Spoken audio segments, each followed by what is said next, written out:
Good evening everyone. Very good, बढ़िया। चलिए अब आगे बढ़ते हैं। जहां तक लास्ट लेक्चर में अपन लोगों ने कवर अप कर लिया था, डिस्कशन को बढ़ाते हैं उससे आगे। क्या क्या कर लिया था हमने? डेटाबेस में पासवर्ड को हैश फॉर्म में स्टोर कर लिया था। हाँ, कर लिया था, राइट। रजिस्ट्रेशन भी हो गया था, लॉग इन करके भी अपन ने देख लिया था। टोकन जनरेट करा लिया था। टोकन जनरेट करा लिया था, हाँ, टोकन भी जनरेट करा लिया था। ठीक है। अब आते हैं अपन कोड के नेक्स्ट पार्ट पे। ठीक है। सबसे पहला क्वेश्चन छोटे से एक इंप्रूवमेंट से रिलेटेड है। लाइन नंबर 10, लाइन नंबर 13 और लाइन नंबर 16 दिख रही है आपको? फटाफट फटाफट, लाइन नंबर 10, 13 और 16 दिख रही हैं? Very good.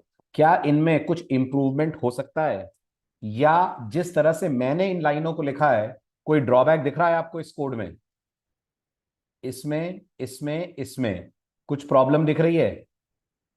हाँ, दिख रही है। प्रॉब्लम ये है, आप नोटिस करिए इन सभी में जो इनिशियल पाथ है, गौर करिएगा, इनिशियल पाथ कौन सा? ये वाला।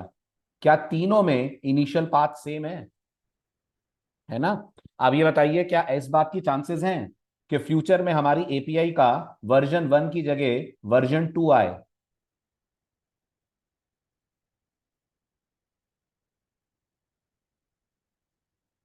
है चांसेस? अगर हमारी एपीआई का वर्जन 2 आता है, तो मुझे एक जगह चेंज करना पड़ेगा कि तीन जगह चेंज करना पड़ेगा? तीन जगह चेंज करना पड़ेगा, राइट। और इस तरह से हमारे कोड में जबरदस्ती की रिडंडेंसी हो रही है। क्या वर्ड बोला है मैंने? कोड में क्या कर रहे हैं अपन? कोड में अपन जबरदस्ती की रिडंडेंसी कर रहे हैं। रिडंडेंसी का क्या मतलब होता है? रिडंडेंसी का मतलब होता है आप जबरदस्ती चीजों को रिपीट कर रहे हैं। एम आई राइट? जल्दी जल्दी थोड़ा फटाफट जवाब दिया करिए बेटा, फटाफट। ठीक है, तो अब क्या करा जाए? इस रिडंडेंसी को कैसे कम करें? तो जवाब बहुत ही सिंपल है। नहीं विवेक, कोई स्ट्रिंग नहीं बनाएंगे अपन। रिडंडेंसी कम करने का तरीका यह है कि अगर ये तीनों के तीनों पाथ सेम है, तो क्या मैं ऐसा कर सकता हूं कि ये पाथ यहां से मैं कट कर लूं? गौर से सुनना, यहां से मैं कट कर लूं। कहां से कट कर लूं? वेरी गुड, यहां से मैं कट कर लूं राउटर के अंदर से। और इस पाथ को कहां ले जाकर रख दूं? यहां से कट करके इसको ले जाकर सर्वर में रख दूं। नोटिस करो, ये हमारी सर्वर वाली फाइल है। सर्वर वाली फाइल के अंदर अगर आप ध्यान से देखें, तो आपने ये पाथ दिया हुआ है, यूजर राउटर वाला। इस यूजर राउटर वाले पाथ में जो आपने फॉरवर्ड स्लैश लगाया है, फॉरवर्ड स्लैश की जगह मैं ये लिख देता हूं, तो मैं यही बोल रहा हूं ना एक्सप्रेस को कि अगर आने वाली रिक्वेस्ट में ये पाथ मेंशन हो, तो फिर यूजर राउटर में चले जाओ। करेक्ट? एम आई राइट? है ना? तो अगर मैं पाथ को कट करके यहां मेंशन कर दूं, तो अब आप नोटिस करो, यहां पर मुझे रजिस्टर के लिए रजिस्टर, लॉगिन के लिए लॉगिन, और गेट प्रोफाइल के लिए बस प्रोफाइल पाथ लिखना पड़ेगा। यस कि नो? है ना? और सर्वर पे आकर अपन इसको सेव कर लेंगे। एम आई राइट? है ना? अब इसकी जरा टेस्टिंग कर लेते हैं कि कोड हमारा काम कर रहा है कि नहीं। तो मैंने कहा node born server dot JS, application को अपन ने लॉन्च करा। ठीक, एप्लीकेशन लॉन्च हो गई, पोस्टमैन पे गए अपन। ठीक है, ये हम लास्ट टाइम प्रोफाइल एक्सेस कर रहे थे, मैंने प्रोफाइल का राउट दिया, सेंड करा, और आप नोटिस करिए प्रोफाइल का राउट एक्सेस हो रहा है। एप्लीकेशन काम कर रही है? कर रही है। अब दूसरी प्रॉब्लम जो मेरे कोड में है, ये बताइए, जो प्रोफाइल का पाथ है, ये प्रोटेक्टेड पाथ है, प्राइवेट पाथ है कि पब्लिक पाथ है? हर कोई इसे एक्सेस कर पाएगा, या वही एक्सेस कर पाएगा जो लॉग्ड इन है? हर कोई इसे एक्सेस कर पाएगा, या वही एक्सेस कर पाएगा जो लॉग्ड इन है? तो जवाब है वही एक्सेस कर पाएगा जो लॉग्ड इन है। क्या अपन लोगों ने कोड में कहीं भी चेक करा है कि जो ये प्रोफाइल की रिक्वेस्ट भेज रहा है वो लॉग्ड इन है क्या?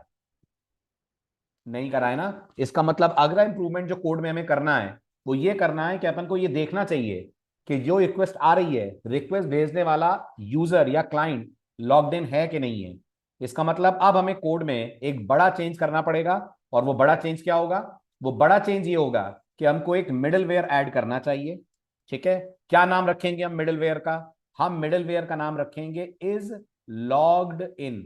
टाइप करिए जरा चैट विंडो में, किस नाम का मिडलवेयर बनाएंगे?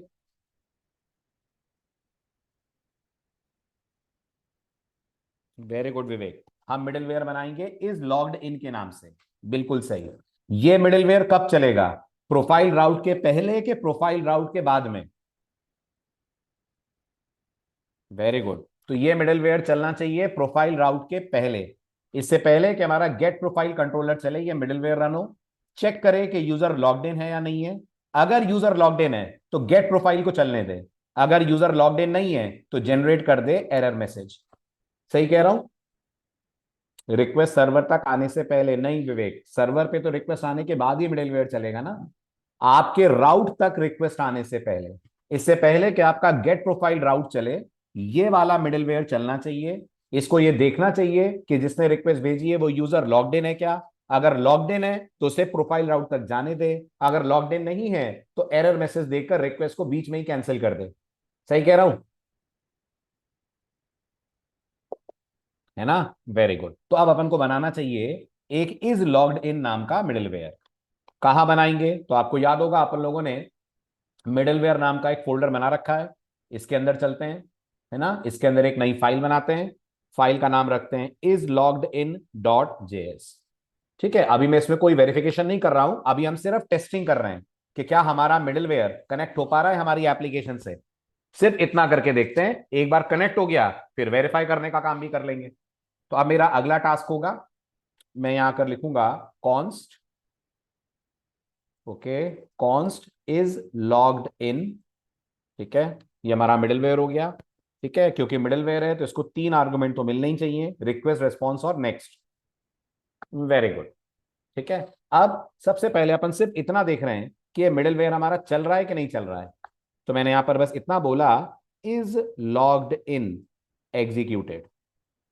इज लॉग्ड इन एग्जीक्यूटेड, है ना, लॉक करवा लेंगे। और इस मिडिलवेयर के चलने के बाद किसको चलना चाहिए?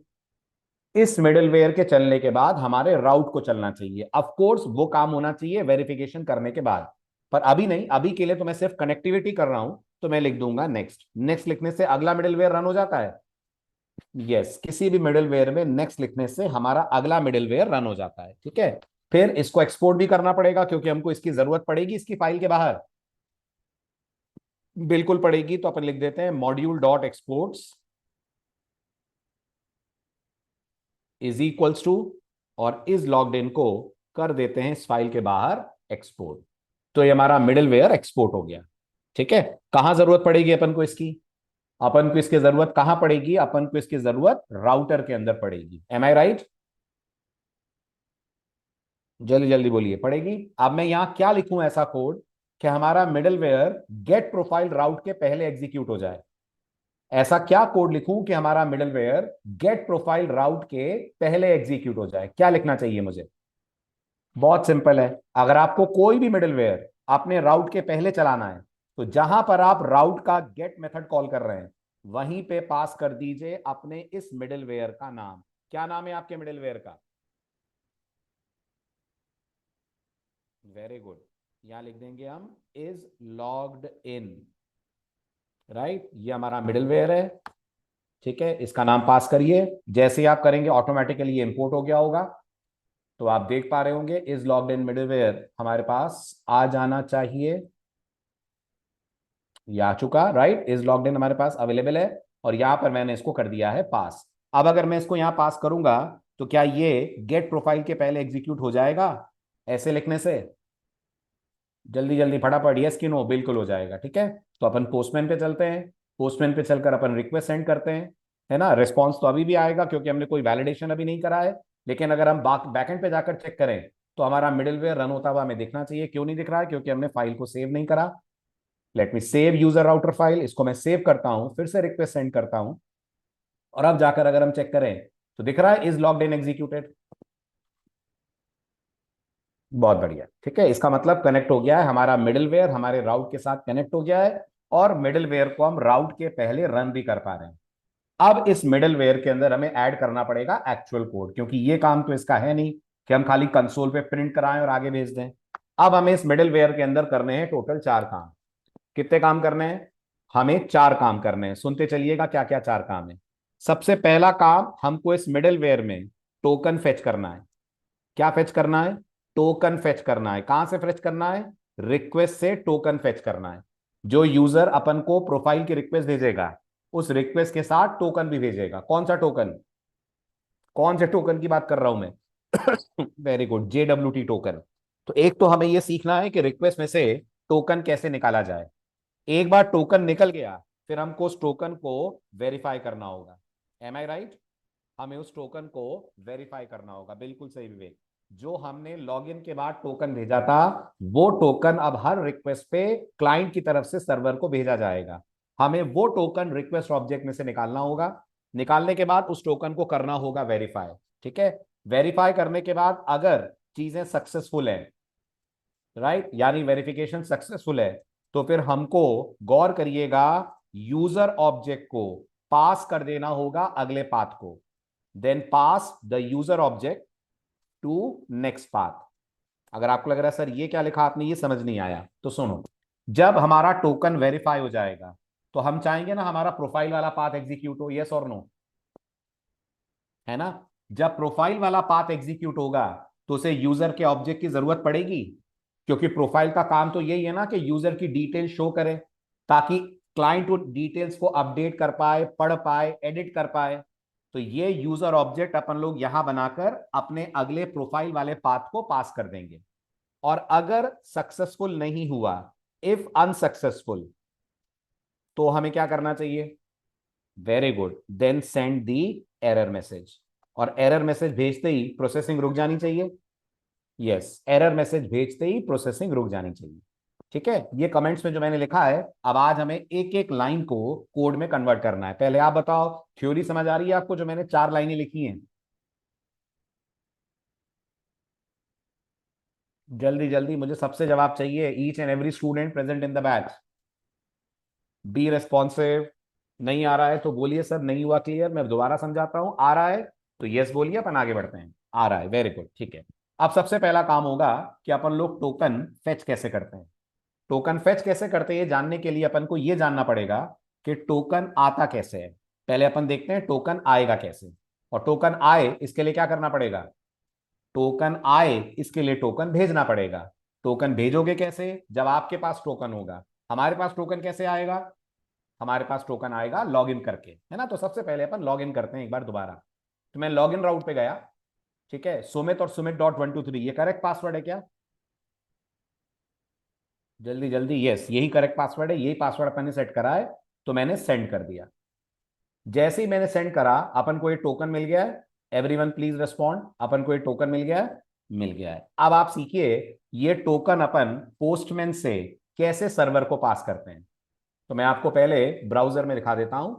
Passing JWT token, passing JWT token from postman. बिल्कुल सही विशाल, हेडर के अंदर पास करते हैं। देखिए, अगर आपको JWT टोकन अपने पोस्टमैन से पास करना है, लेट्स से अपन इसको ओपन करते हैं।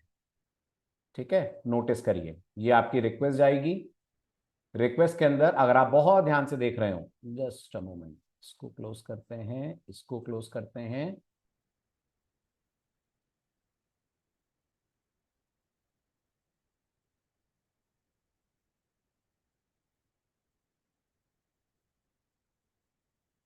चेक करिए, JWT टोकन अगर आपको पास करना है, तो आपको उसको पास करना पड़ेगा हेडर के अंदर।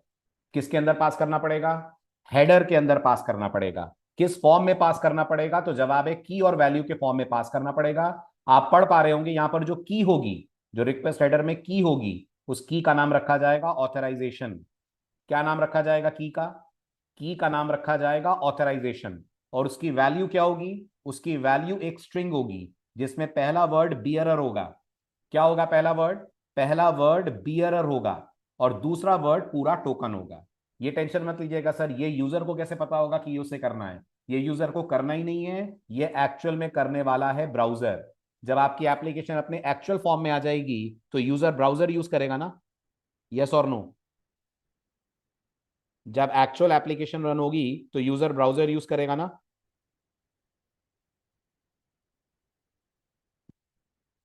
है ना? Very good. लेकिन अभी के लिए हम ही यूजर है, अभी के लिए हमारा पोस्टमैन ही ब्राउजर है। तो हम पोस्टमैन में से अपनी तरफ से ये टोकन पास करने वाले हैं। ठीक है, तो अब अपन पोस्टमैन पे चलते हैं और इस टोकन को सेंड करके देखते हैं कि सर्वर तक पहुंचता कैसे है।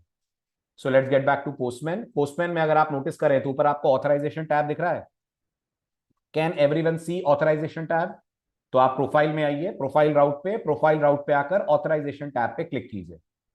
ठीक है, इसके साइड में आपको हेडर्स दिख रहा होगा। ठीक है, हेडर्स पे आइए, हेडर्स में आकर आप अपनी पहली की सेट करेंगे, जिस की को आप सेट करेंगे ऑथराइजेशन के नाम से।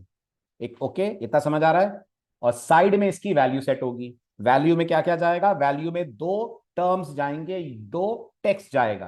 पहला टेक्स्ट होगा बियरर। अच्छा, ये पास करना कंपलसरी है? बिल्कुल पास करना कंपलसरी है, स्टैंडर्ड फॉर्मेट है टोकन भेजने का। तो पहला पार्ट होगा बियरर और दूसरा पार्ट स्पेस के बाद आपका टोकन होगा। कौन सा वाला टोकन? ये वाला टोकन जो आपको लॉग इन करने के बाद मिला है। Everyone is able to get my point? ये टोकन कॉपी करिए और यहां बियरर के साथ पास कर दीजिए। ठीक है, वेरी गुड। अब ये बताइए, ये जो टोकन अपन ने पास करा है, क्या अपन को अपने सर्वर पे ये टोकन मिलना चाहिए? ये जो टोकन मैं सेंड करूंगा, क्या सर्वर पे टोकन मिलना चाहिए? बिल्कुल मिलना चाहिए। जो भी डेटा क्लाइंट से आता है वो किस ऑब्जेक्ट के अंदर रैप्ड अप होता है? जो भी डेटा क्लाइंट से आता है वो रिक्वेस्ट ऑब्जेक्ट के अंदर अवेलेबल होता है। तो अगर यहां पर मैं एक और लॉक करूं, क्या लॉक करूं?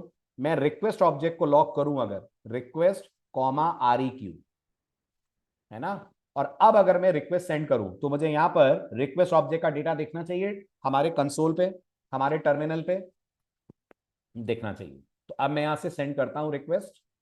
इस बार टोकन के साथ मैंने सेंड करी है। ठीक है, तो अब आप नोटिस करिए पूरा रिक्वेस्ट ऑब्जेक्ट है। और अगर आप बहुत ध्यान से देखें तो इस पूरे रिक्वेस्ट ऑब्जेक्ट के अंदर एक प्रॉपर्टी दिख रही है आपको ऑथराइजेशन के नाम से, दिख रही है? उस ऑथराइजेशन के सामने आपको ये वैल्यू दिख रही है, लंबी चौड़ी वैल्यू, है ना? इस वैल्यू में बियरर के बाद जो आपको दिख रहा है, क्या वही टोकन है? जो बियरर के बाद दिख रहा है, क्या वही टोकन है? यस, जो बियरर के बाद दिख रहा है वही टोकन है। इसको मैं और सिंपल कर देता हूं। अगर मैं यार रिक्वेस्ट की जगह लिख दूं रिक्वेस्ट डॉट ऑथराइजेशन, अगर मैं ऐसे लिख दूं, इसको सेव करूं और फिर से रिक्वेस्ट पास करूं, तो अब सारा रिक्वेस्ट का डेटा ना दिखाकर सिर्फ ऑथराइजेशन दिखाया जाएगा अपन को। सारा रिक्वेस्ट का डेटा ना दिखाकर अपन को ऑथराइजेशन दिखाया जाएगा। एम आई राइट? ठीक है, request dot authorisation.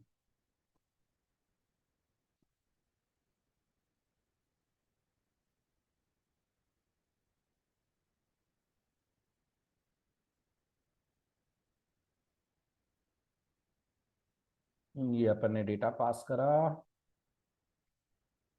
We are getting it as undefined. अच्छा, सॉरी, ये डायरेक्ट रिक्वेस्ट के अंदर नहीं है। आई थिंक ये रिक्वेस्ट की किसी प्रॉपर्टी के अंदर है, हेडर्स के अंदर होगा, क्योंकि ये हेडर का पार्ट बन के आ रहा है। बिल्कुल ठीक, ये रहा हेडर्स और ये हेडर्स के अंदर आपको मिलेगा। बिल्कुल सही। तो मुझे इसको एक्सेस करना पड़ेगा वाया हेडर्स। तो मुझे लिखना पड़ेगा request dot headers dot authorisation.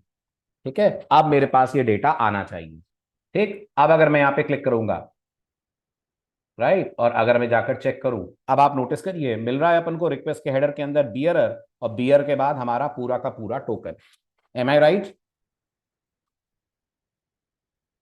बहुत बढ़िया, वेरी गुड। अब आप मुझे बताइए अपन को क्या चाहिए, बियरर चाहिए या ये स्ट्रिंग चाहिए?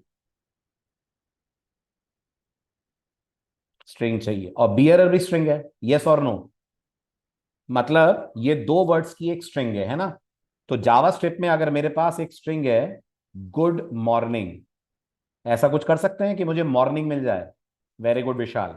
अपन को इस स्ट्रिंग पे लगा देना चाहिए स्प्लिट। अगर हम स्ट्रिंग पे स्प्लिट लगाते हैं तो हमें क्या मिलता है? अगर हम स्ट्रिंग पे स्प्लिट लगाते हैं तो हमें एक एरे मिलता है, और हमारे उस एरे के अंदर जो इंडेक्स 1 होगा, क्या इंडेक्स 1 पे हमें टोकन मिल जाएगा? क्या इंडेक्स 1 पे अपन को टोकन मिल जाएगा? बिल्कुल मिल जाएगा। तो अब क्या चेंज करा जाए? अब चेंज ऐसे करें, यहां पर एक छोटा सा स्टेटमेंट अपन लिखें, const token is equal to request dot headers dot authorisation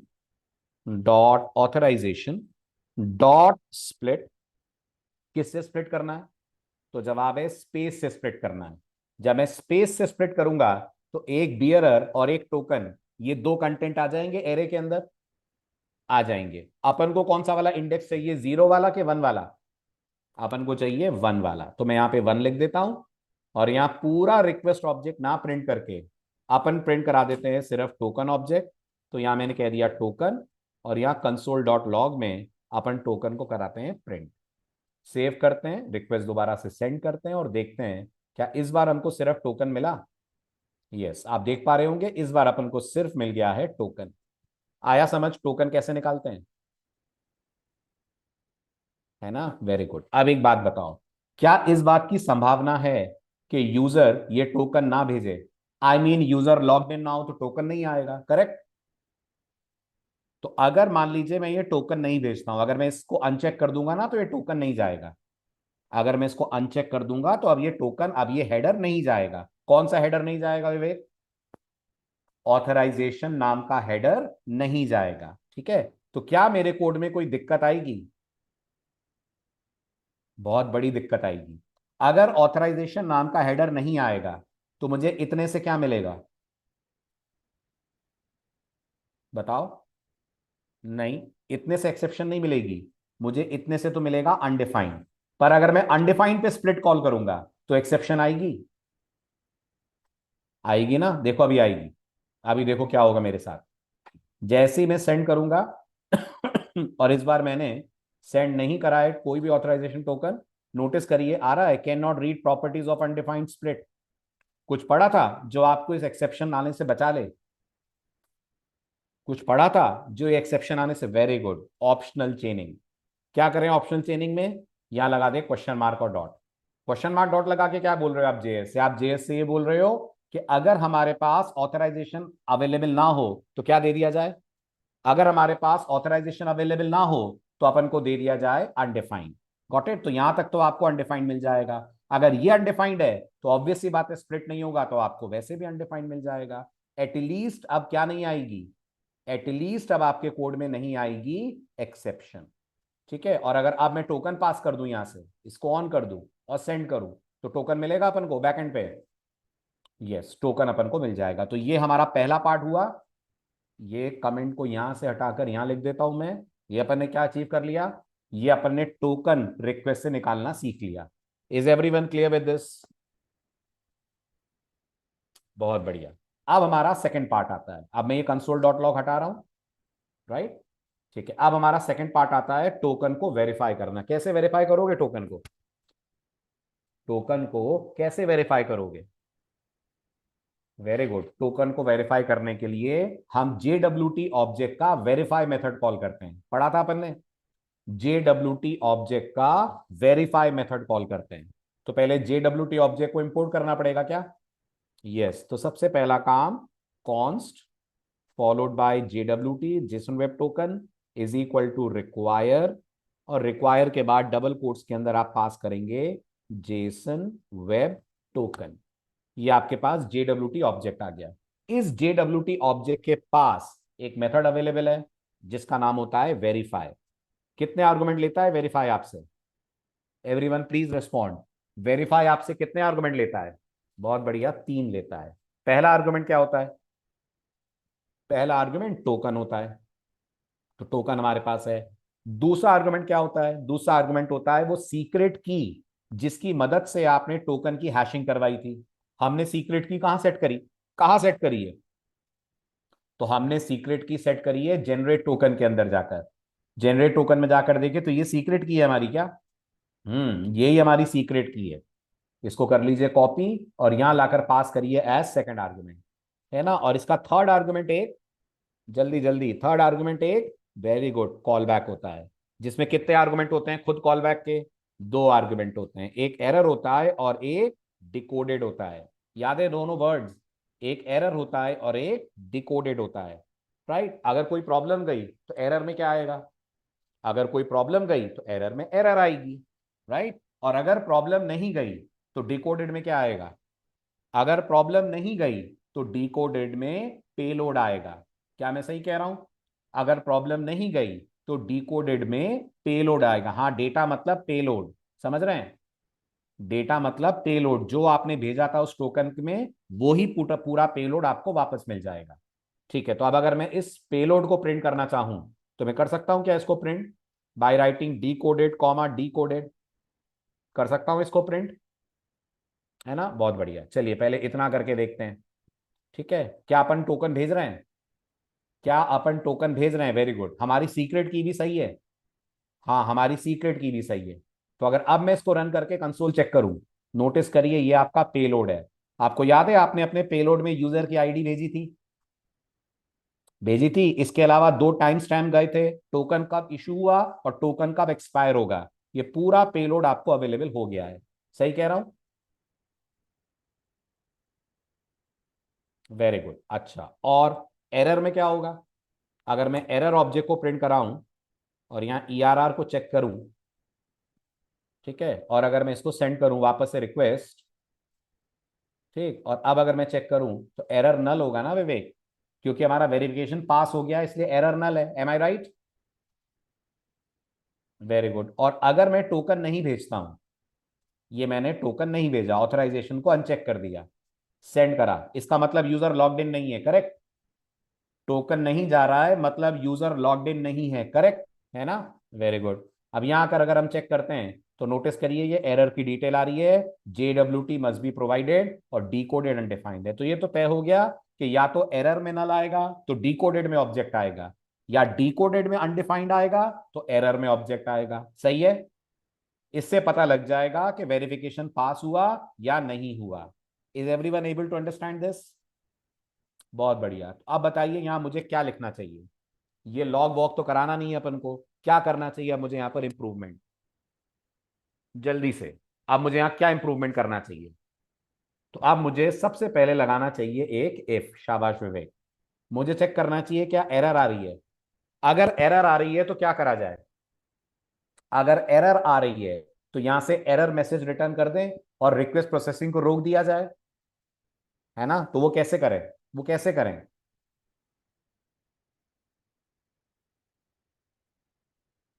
इतना सोचना पड़ रहा है क्लाइंट को। हाँ वेरी बिल्कुल सही है। अपन लिख दें रिटर्न रिस्पॉन्स डॉट सेंड, बल्कि स्टेटस भेज देते हैं सेंड ही क्यों। ठीक है, 401, 401 होता है ऑथेंटिकेशन फेल्ड वाला स्टेटस। डॉट, उसके बाद यहां पास कर देते हैं अपन जेसन, जेसन के अंदर पास कर देते हैं एक ऑब्जेक्ट। स्टेटस क्या है? पास के फेल। वेरी गुड, स्टेटस हो जाएगा फेल्ड। ठीक, मैसेज क्या होगा? मैसेज क्या होगा? मैसेज हमारे ईआरआर ऑब्जेक्ट के पास है, ईआरआर डॉट मैसेज। है ईआरआर ऑब्जेक्ट के पास मैसेज? है। वेरी गुड, तो ये कर देते हैं अपन। ठीक है, और अगर ऐसा नहीं है, अगर ऐसा नहीं है, इसका मतलब ईआरआर में नल है। बोलिए, इसका मतलब ईआरआर में नल है। वेरी गुड, तो क्या चलना चाहिए? तो क्या चलना चाहिए? तो हमारा प्रोफाइल राउट चलना चाहिए। सही कह रहा हूं? है ना? ये वाला नेक्स्ट अब यहां से हटा दूं, ये वाला नेक्स्ट अब यहां से हटा दूं, ये यहां से हट जाएगा। ठीक है, ये जो अनसक्सेसफुल वाला है ये यहां लगा दूं, है ना? और ये वाला जो पार्ट है ये अपन यहां ले आते हैं। हालांकि हमें अपने प्रोफाइल राउट को कुछ और भी भेजना है क्या? हमें अपने प्रोफाइल राउट को कुछ और भी भेजना है क्या? कुछ डिसाइड करा है अपन ने? नहीं, आईडी नहीं विवेक, पूरा ऑब्जेक्ट भेजना है। खाली आईडी पास नहीं करनी है, पूरा ऑब्जेक्ट पास करना है यूजर का। है ना? चलो पहले इतना टेस्ट करते हैं, इतना चल रहा है कि नहीं चल रहा है। अभी फिलहाल टोकन जा रहा है कि नहीं? नहीं जा रहा है। तो हमें मैसेज के तौर पे क्या मिलना चाहिए? ये सक्सेस प्रोफाइल फेच्ड, ये नहीं, हमें मैसेज के तौर पे मिलना चाहिए 401, और मैसेज आना चाहिए JWT मस्ट बी प्रोवाइडेड। आ रहा है 401 अनऑथराइज्ड। वेरी गुड, बहुत बढ़िया। और अगर अब मैं यहां से टोकन पास कर दूं और अब सेंड करूं, तो क्या अब हमें मिलना चाहिए प्रोफाइल फेच्ड? यस, अब हमें मिलना चाहिए प्रोफाइल फेच्ड। फटाफट बताइए, ये पूरा कोड समझ आ रहा है सबको? Everyone is able to follow this? बहुत बढ़िया, वेरी गुड। अब जैसा अपन ने डिसाइड करा कि ये जो प्रोफाइल राउट है ये यूजर को प्रोफाइल दिखाएगा या ये यूजर को सक्सेस दिखाएगा? प्रोफाइल राउट को क्या दिखाना है? प्रोफाइल दिखानी है, सक्सेस थोड़ी दिखाना है। तो फिर यहां से हमको यूजर ऑब्जेक्ट पास करना पड़ेगा ना? करना पड़ेगा कि नहीं करना पड़ेगा? करना पड़ेगा। तो इसका मतलब इससे पहले कि हम नेक्स्ट कॉल करें, इससे पहले कि हम नेक्स्ट कॉल करें, हमें यूजर ऑब्जेक्ट निकालना चाहिए डेटाबेस से।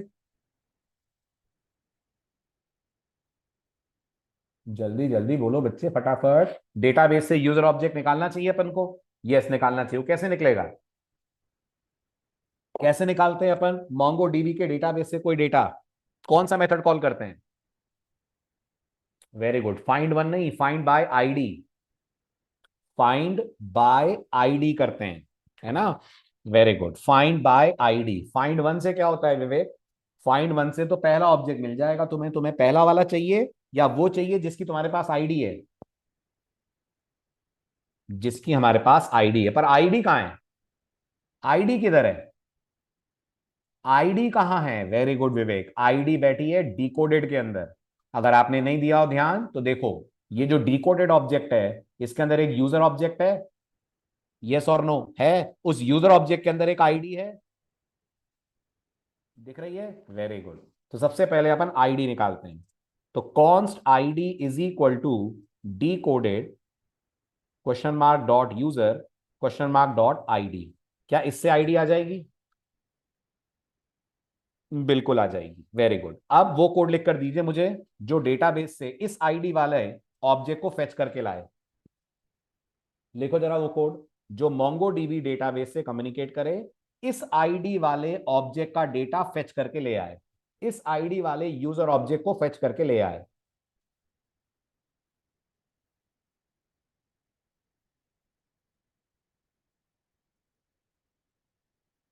करिए करिए, कोशिश करिए। डेटाबेस से इंटरेक्ट करना है और इस आईडी वाले यूजर का डेटा फेच करके लाना है। क्या लिख दूं?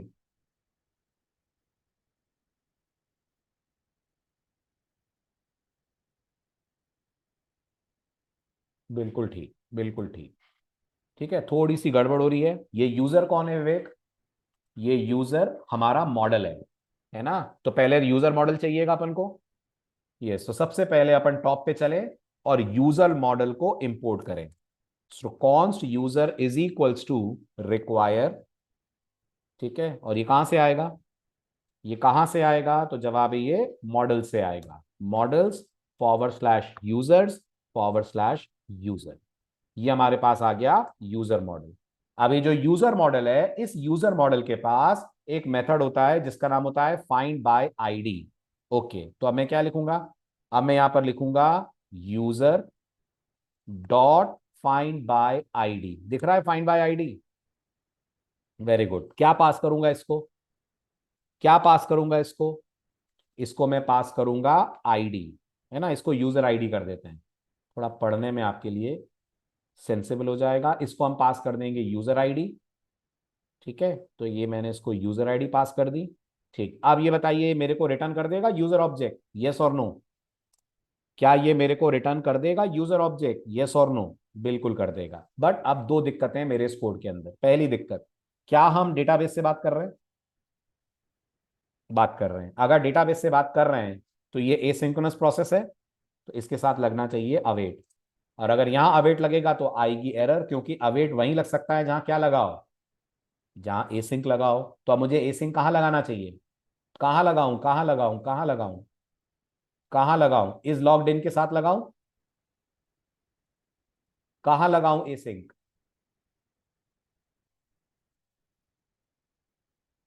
जल्दी। वेरीफाई के अंदर कॉल बैक के साथ लगेगा। वेरीफाई का तो अपन कॉल कर रहे हैं सुनील।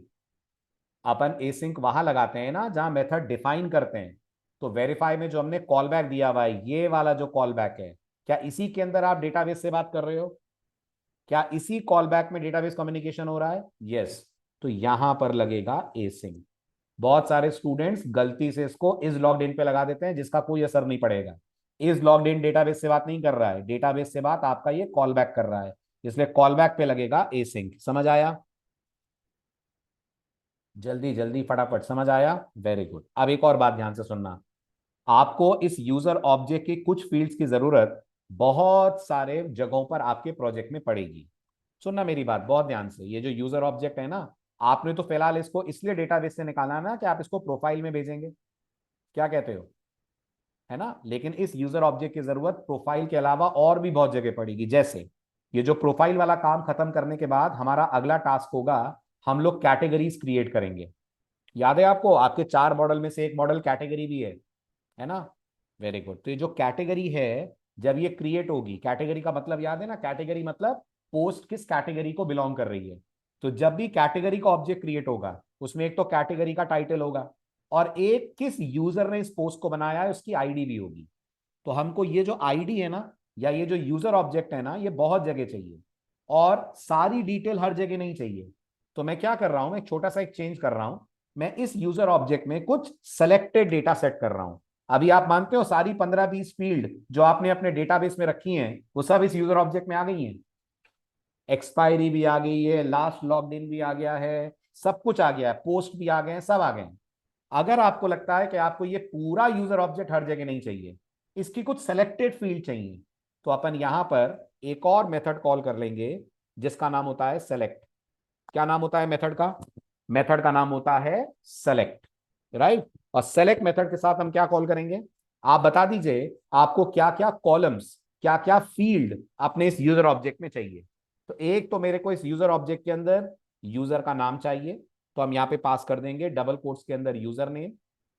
ठीक है, और क्या चाहिए? एक मेरे को इस यूजर नेम के अलावा इसकी ईमेल आईडी चाहिए, और क्या चाहिए?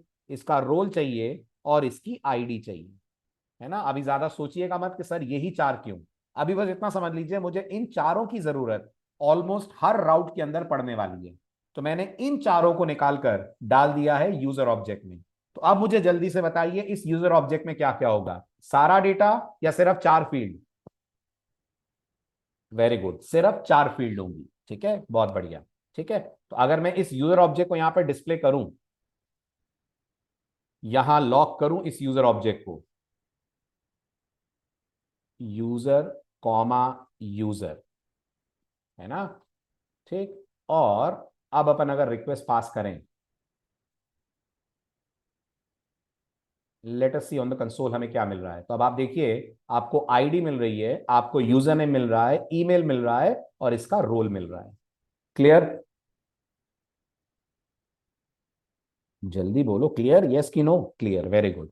अभी बताओ ये जो यूजर ऑब्जेक्ट आपने बनाया है, ये अपन प्रोफाइल तक कैसे पहुंचाएं? ये यूजर ऑब्जेक्ट प्रोफाइल को कैसे मिलेगा? जल्दी बोलिए। एक मिडिलवेयर से दूसरे मिडिलवेयर को डेटा कैसे भेजते हैं?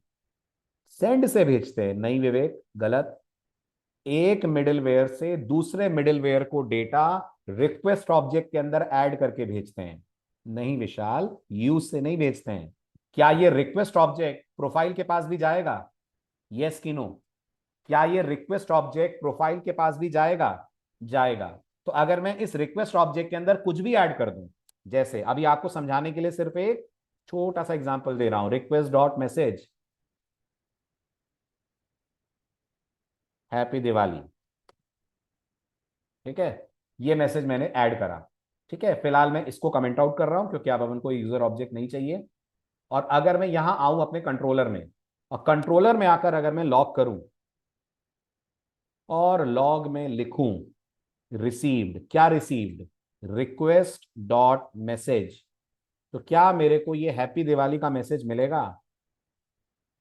जल्दी जल्दी जवाब दीजिए। अगर मेरा राउट, अगर मेरा वैलिडेशन पास हो गया, तो क्या मेरे को ये हैप्पी दिवाली का मैसेज मिलेगा? बिल्कुल मिलेगा। देखिए नीचे, इसका मतलब एक मिडलवेयर से दूसरे मिडलवेयर को डेटा भेजने का जो सबसे आसान तरीका है, वो ये है कि आप इस डेटा को किसमें ऐड कर दें? इस डेटा को रिक्वेस्ट ऑब्जेक्ट में ऐड कर दीजिए। है ना। तो क्या हम रिक्वेस्ट ऑब्जेक्ट में इस यूजर ऑब्जेक्ट को ऐड कर सकते हैं? बोलिए बोलिए, कर सकते हैं। Very good. तो मैं ये दिवाली वाले मैसेज की जगह यहां लिख देता हूं रिक्वेस्ट डॉट यूजर ऑथ, कुछ भी नाम दे दीजिए। हमारा ये ऑथेंटिकेटेड यूजर है, इसलिए मैं इसको नाम यूजर ऑथ दे रहा हूं, इज इक्वल टू यूजर। आ रहा है समझ सबको? आ रहा है। अब अगर मैं अपने कंट्रोलर में जाऊं, और मेरे कंट्रोलर में जाकर मैं यहां लिख दूं रिसीव रिक्वेस्ट डॉट मैसेज की जगह रिक्वेस्ट डॉट यूजर ऑथ, तो क्या लगता है आपको अब अगर मैं क्लिक करूंगा तो मेरे को यूजर ऑथ मिल जाएगा? बिल्कुल मिल जाएगा। राइट। तो फेच किसने करा? डेटाबेस से यूजर को फेच किसने करा? वेरी गुड, इज लॉग्ड इन ने करा, मिडलवेयर ने करा। और ये डेटा डिस्प्ले कौन कर रहा है? प्रोफाइल। यस, ये डेटा डिस्प्ले कर रहा है प्रोफाइल। सिर्फ इसलिए कर पा रहे हैं क्योंकि आपने मिडलवेयर से दूसरे मिडलवेयर को रिक्वेस्ट ऑब्जेक्ट के थ्रू डेटा करवा दिया पास। यहां तक कोई डाउट हो तो पूछिए। फॉलो, ऑल इज गुड, बढ़ते हैं आगे।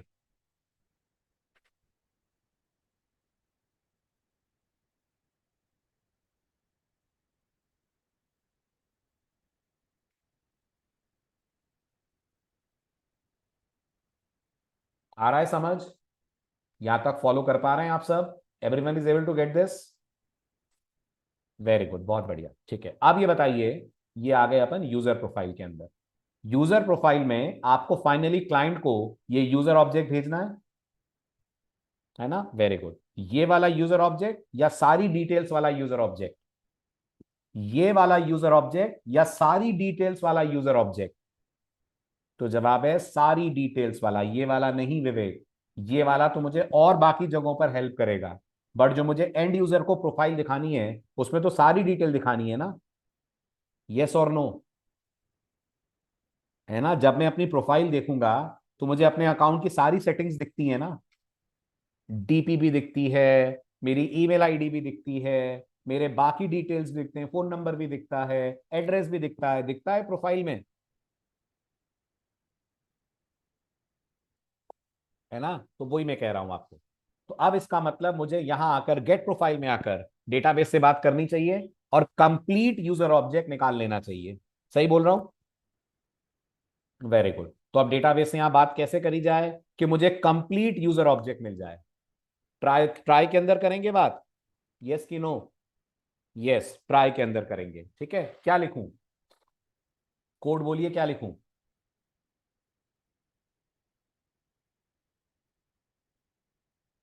सिंपल है, अभी तो लिखा था अपन ने। Const user is equals to user dot find by ID, और यहां पास कर देंगे अपन request dot user auth dot followed by ID. सही कह रहा हूं? ठीक, यूजर ऑब्जेक्ट ऊपर इंपोर्ट हो गया, ये आपको मिल ही गया है ना? ये आपने ये लाइन लिख दी और इसके पहले अवेट भी लग जाएगा। यस, इसके पहले लग जाएगा अवेट। बहुत बढ़िया। अब ये जो यूजर ऑब्जेक्ट आया है, क्या डेटा की जगह इसे पास करा जा सकता है? क्या डेटा की जगह इसे पास करा जा सकता है ना? और डेटा ही क्यों, हम यूजर ही बोल दें। याद है ना आपको, जावास्क्रिप्ट में अगर की और वैल्यू सेम है तो सिर्फ एक ही नाम से काम चल जाएगा। क्लियर? बहुत बढ़िया। अब आप चेक करिए यहां पर आकर, अब आपको ये जो जनरल सा मैसेज मिल रहा है ना, अब इसकी जगह आपको सुमित की पूरी प्रोफाइल मिलनी चाहिए। मिल गई सुमित की profile? Can you see this? Yes, मिल गई आपके सुमित यूजर की कंप्लीट प्रोफाइल। क्लियर हुआ? प्रोफाइल राउट समझ आया? आया। और अगर मैं ऑथराइजेशन ना भेजूं और अब अगर मैं क्लिक करूं तो मेरे को एरर मैसेज मिलेगा। यस, मेरे को एरर मैसेज मिलेगा, JWT मस्ट बी प्रोवाइडेड। ठीक है, हमारे लिए टोकन का ना जाना मतलब यूजर लॉग्ड इन नहीं है। यस, हमारे लिए टोकन का ना जाना मतलब यूजर लॉग्ड इन नहीं है। क्लियर है? समझ आ रहा है? ठीक है, अब एक और डाउट मेरा, ये बताइए, ये जो आईडी अपन भेज रहे हैं राउट में, ये आईडी है 1 2 3 4? आईडी है ना? ये आप अपने पाथ से मैच करो, आपको याद आएगा, ये आपने आईडी के लिए रखा हुआ है। देखो, आप अपने राउटर में चलो। ये आईडी है ना जो आप प्रोफाइल के बाद ले रहे हो? बोलो जल्दी, यस कि नो? है ना? इसका क्या रोल है? इस आईडी का क्या रोल है? कोई रोल नहीं है। कारण, अब आप आईडी से, नहीं विवेक, थोड़ा सा सोचो, थोड़ा सा सोचो। प्रोफाइल उसी की आएगी ना जिसका टोकन जा रहा है ना? तो जब टोकन आ रहा है तो उसमें मेरे को, उसके थ्रू मेरे को आईडी वगैरह सब मिल जाएगी कि नहीं? मिल जाएगी ना? तो ये जबरदस्ती का आईडी ले रहे हैं अपन, कोई मतलब ही नहीं। अब जब हमने जेडब्ल्यू, बिल्कुल सही है, पेलोड के थ्रू, अगर हम JWT यूज ना कर रहे होते तो मैं समझता आईडी भेजने का कोई मतलब है। पर क्या हम लोग प्रोफाइल के साथ पेलोड भेज रहे हैं? आई मीन जब प्रोफाइल का रिक्वेस्ट भेज रहे हैं तो पेलोड जा रहा है, पेलोड में टोकन जा रहा है। पेलोड गलत वर्ड यूज कर लिया मैंने, टोकन बोलना चाहिए। जब हम प्रोफाइल को रिक्वेस्ट भेज रहे हैं तो साथ में JWT टोकन भेज रहे हैं। क्या उस टोकन के माध्यम से बैकएंड सर्वर को आईडी मिल जाएगी? तो फिर जबरदस्ती भेज रहे हैं ना अपन यहां से आईडी, अपन को इसको हटा देना चाहिए, यस और नो? हटा देना चाहिए। तो इसको उड़ाइए और आपका प्रोफाइल राउट सिर्फ इतना रह जाना चाहिए, सिर्फ प्रोफाइल तक का। आ रहा है समझ? Very good. अब यहां आकर क्या चेंज कर दूं? यहां आकर ये 1 2 3 4 हटा दीजिए, इसकी जरूरत नहीं है अब आपको। अब करिए आप सेंड पे क्लिक। ठीक है, क्योंकि आपने टोकन नहीं भेजा है तो आपको एरर मिल रहा है। टोकन भेज दीजिए तो आपको सुमित की मिल जाएगी पूरी प्रोफाइल। क्या कहना है यहां तक का? क्लियर है picture? All good? Everything clear? एक एक फ्लो क्लियर? एक एक स्टेप क्लियर?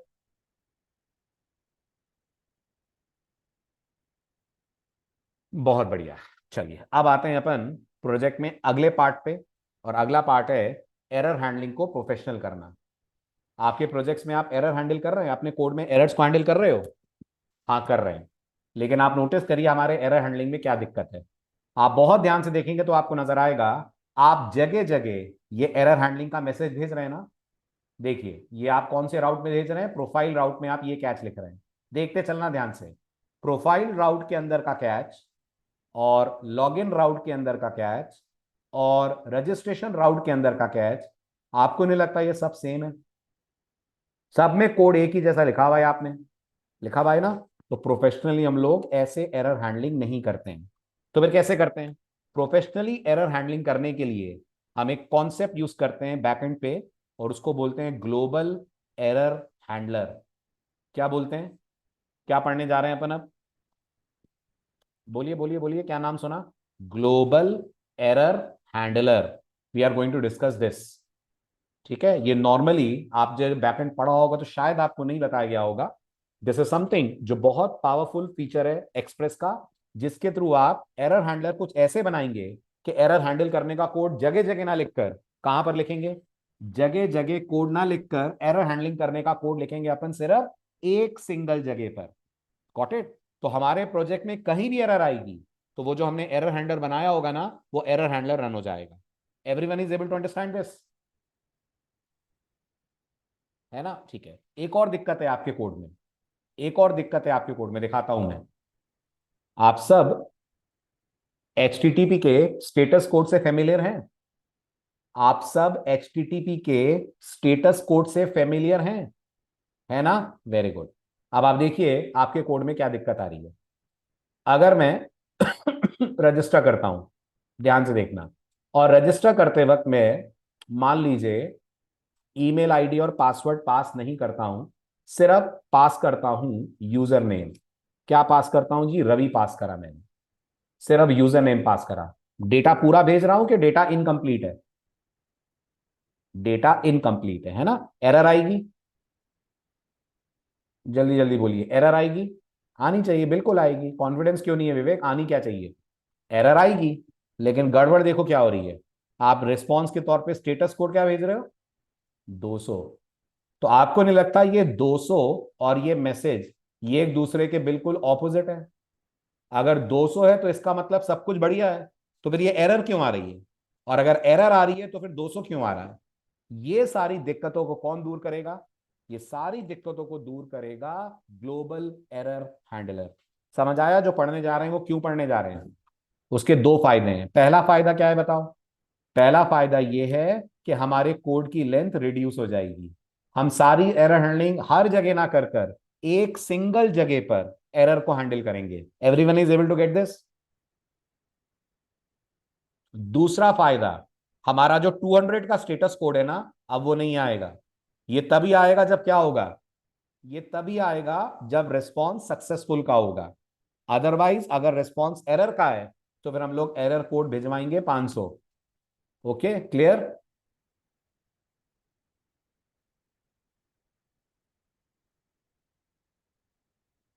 बहुत बढ़िया। इंटरनल सर्वर एरर, बिल्कुल ठीक। ठीक, अब ये कैसे अचीव करा जाता है एक्सप्रेस में? तो सबसे पहले बात करते हैं एक्सप्रेस में ये ग्लोबल एरर हैंडलर होता क्या है। बहुत सिंपल है। एक्सप्रेस ये कहता है कि अगर आप एक मिडलवेयर बना दें, जिस मिडलवेयर के कॉलबैक में आप 4 आर्गुमेंट सेट करें। कितने आर्गुमेंट सेट करें? 4 आर्गुमेंट सेट करें। अपन लोग कितने सेट करते हैं? अपन लोग जो मिडलवेयर बनाते हैं वो नॉर्मली 3 आर्गुमेंट्स वाला कॉल बैक लेता है, रिक्वेस्ट, रिस्पॉन्स और नेक्स्ट। पर अगर अपन 4 आर्गुमेंट सेट कर दें इसके कॉल बैक में, तो एक्सप्रेस का ये रूल है, एक्सप्रेस इसको मान लेता है एरर हैंडलर। क्या मान लेता है एक्सप्रेस इसको? एक्सप्रेस इसको मान लेता है एरर हैंडलर। ओके, तो मैं सबसे पहले अपने सर्वर वाले कोड में चलता हूं, और सर्वर वाले कोड में गौर से देखिएगा, जगह बहुत इंपॉर्टेंट है, क्योंकि ये मिडलवेयर है। आपको याद होगा मिडलवेयर अपनी पोजीशन के अनुसार रन होता है। तो मैं चाहता हूं ये एरर हैंडल वाला मिडलवेयर कब रन हो, राउटर चलने के पहले कि राउटर चलने के बाद? जब राउटर चले, राउटर में कोई प्रॉब्लम आए तो मेरा एरर हैंडलर चले, या राउटर चलने से पहले ही एरर हैंडलर चल जाए? बाद में चले ना, वेरी गुड।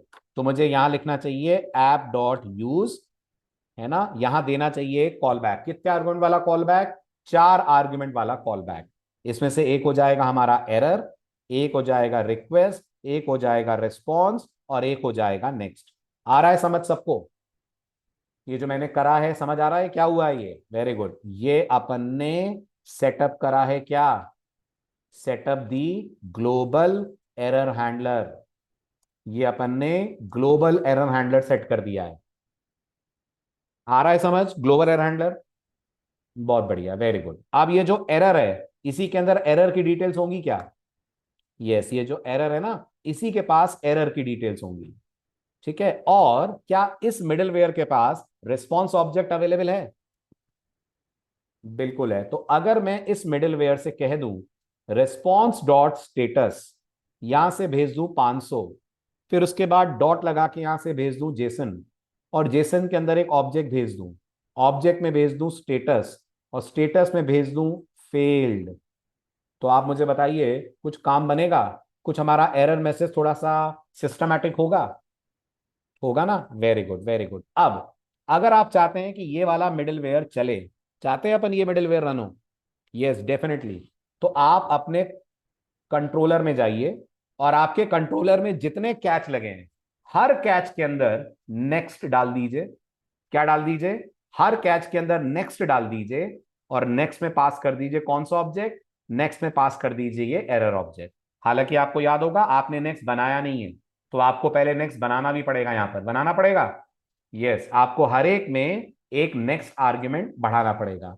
और उम्मीद उम्मीद करता हूं आपको याद होगा कि आप अगर मिडिलवेयर बनाते हो तो हर मिडिलवेयर नेक्स्ट तो ले ही सकता है ना, जो अगले मिडिलवेयर तक कंट्रोल को पहुंचाएगा। तो हमने यहां पर एक नेक्स्ट रख दिया। अब आप नोटिस करो, अभी मैंने सिर्फ रजिस्टर के लिए करा है। तो अब क्या होगा, अगर रजिस्टर में कोई भी प्रॉब्लम ट्राई ब्लॉक के अंदर गई, तो कंट्रोल किस में आएगा? कंट्रोल कैच में आएगा। और कैच क्या बोल रहा है? कैच बोल रहा है गो टू, बताओ बताओ बताओ, go to global error handler. जाओ ग्लोबल एरर हैंडलर को रन करो। तो आप इतने कॉन्फिडेंट कैसे हैं कि यार नेक्स्ट लिखने पर ग्लोबल एरर हैंडलर ही रन होगा? ये इतने कॉन्फिडेंट इसलिए हैं क्योंकि हमारे राउट्स के अंदर अगर हम चेक करें, तो यूजर राउटर के बाद जो अगला अपन ने मिडिलवेयर सेटअप करा है वो एरर हैंडलर ही करा है। समझ आ रहा है सबको? है ना? और ये जो आप एरर ऑब्जेक्ट यहां से पास कर रहे हैं, ये वाला एरर, ये एरर यहां मिल जाएगा फर्स्ट आर्गुमेंट में? बिल्कुल मिल जाएगा। चलिए अब इसको ट्राई करते हैं। ठीक है, इसको मैंने सेव करा, और सेव करने के बाद कंट्रोलर को भी सेव करा, और वापस अपन इनकम्प्लीट डेटा पास करते हैं, और अपन ने वापस रिक्वेस्ट को सेंड करा। अब आप नोटिस करिए वो 200 हट गया, फटाफट फटाफट फटाफट 200 हट गया, हट गया।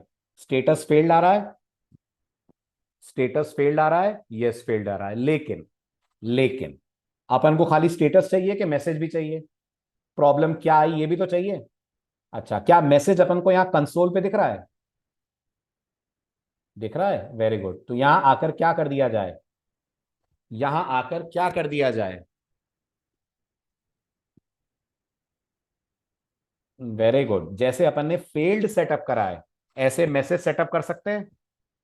यस, तो कॉमा करके अपन यहां पर एक मैसेज सेटअप कर देते हैं, comma message colon error question mark dot message. तो अब हमें मैसेज में मिल जाएगा, यस कि नो? यस, अब हमें मैसेज में मिल जाएगा। और स्टेटस भी हम अपनी तरफ से क्यों लें? क्या स्टेटस भी हम एरर ऑब्जेक्ट से ले सकते हैं? यस, स्टेटस भी हम एरर ऑब्जेक्ट से ले सकते हैं। तो हम यहां लिख देंगे const status is equals to, गौर से देखिएगा मैं क्या कर रहा हूं, error question mark dot followed by status followed by question mark, error dot status, नहीं तो फेल्ड। अब ये क्या कोड है, कैन यू प्लीज एक्सप्लेन? ये जो आप देख रहे हैं ना, error question mark dot status, ये हम देख रहे हैं कि क्या एरर ऑब्जेक्ट में स्टेटस प्रॉपर्टी है? अगर एरर ऑब्जेक्ट में स्टेटस प्रॉपर्टी है तो ये पूरी लाइन से स्टेटस आएगा। ये देखो देखो समझो, ये पूरी लाइन से स्टेटस आएगा। अगर ये पूरी लाइन से अपन को स्टेटस मिल गया तो अपन स्टेटस रिटर्न करेंगे। अगर आपको याद होगा स्टेटस प्रॉपर्टी नहीं होगी तो ये वाली लाइन अपन को क्या देगी? अगर स्टेटस प्रॉपर्टी नहीं होगी तो ये वाली लाइन अपन को अनडिफाइंड देगी। अनडिफाइंड जावास्क्रिप्ट में ट्रू होता है कि फॉल्स होता है? फॉल्स होता है। अगर अनडिफाइंड फॉल्स है तो फिर ये कोलन वाला पार्ट चलेगा और आ जाएगा फेल्ड। ठीक है, तो ये अपन ने ऑप्शनल चेनिंग और टर्नरी ऑपरेटर को मिक्सअप करा। दोबारा समझ लीजिए, error question mark dot status, ये लिखकर अपन ये बोल रहे हैं जावास्क्रिप्ट को, चेक करो क्या एरर ऑब्जेक्ट में स्टेटस प्रॉपर्टी है। अगर एरर ऑब्जेक्ट में स्टेटस प्रॉपर्टी हुई तो यहां पर एक स्ट्रिंग आएगी। अगर स्ट्रिंग आती है तो जावास्क्रिप्ट में स्ट्रिंग ट्रू होती है कि फॉल्स होती है?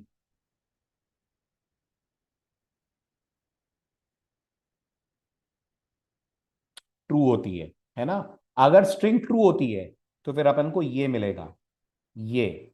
और अगर स्टेटस प्रॉपर्टी नहीं है तो एरर डॉट स्टेटस अनडिफाइंड देगा क्या?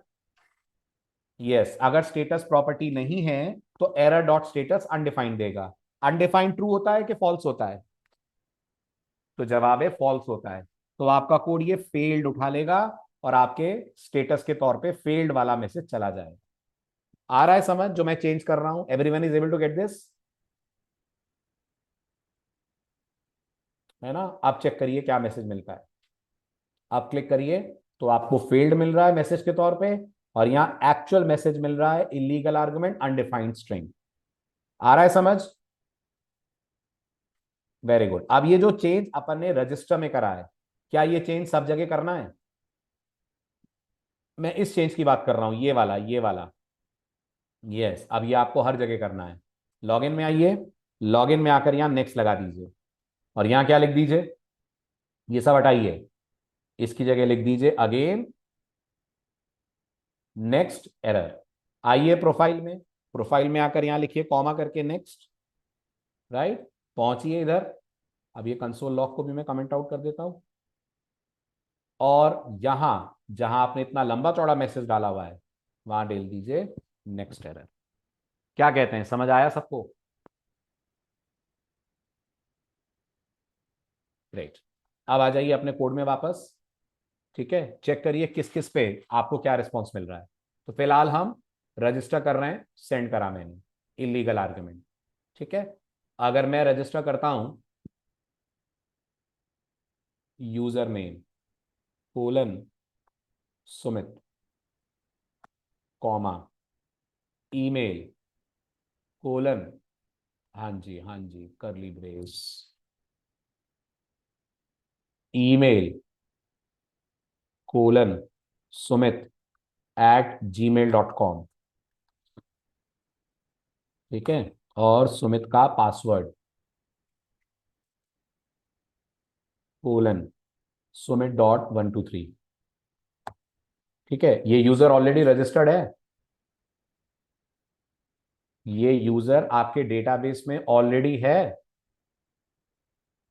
बिल्कुल है। क्लिक करिए, जैसे ही आप क्लिक करेंगे मिल रहा है आपको error message, user already existing. समझ पा रहे हैं?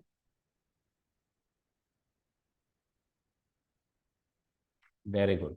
ऐसे ही अगर मैं लॉगिन पे जाता हूं, ठीक है, लॉगिन पे आ रहा हूं मैं, और लॉगिन पे आकर मैं पासवर्ड गलत दे देता हूं, सुमित.12 दे देता हूं, सेंड करता हूं। नोटिस करिए अगेन 500 एरर और इनवैलिड क्रेडेंशियल्स। मतलब लॉगिन पे एरर आ रही है, रजिस्टर पे आ रही है, सब जगह हमारा ग्लोबल एरर हैंडलर काम कर रहा है।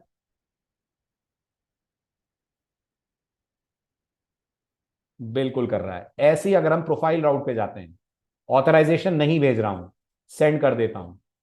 ठीक है, नोटिस करिए बस यहां पर गड़बड़ हो रही है, थोड़ी हो रही है ना, थोड़ी गड़बड़। यहां पर क्या हो रहा है, अभी भी आप नोटिस करिए तो 401 आ रहा है। मतलब अपन ने अभी इस लॉग्ड इन को अपडेट नहीं करा है, इस लॉग्ड इन को हमने अपने ग्लोबल एरर हैंडलर से कनेक्ट नहीं करा है, वो कर लेंगे तो ये प्रॉब्लम भी दूर हो जाएगी। सही कह रहा हूं?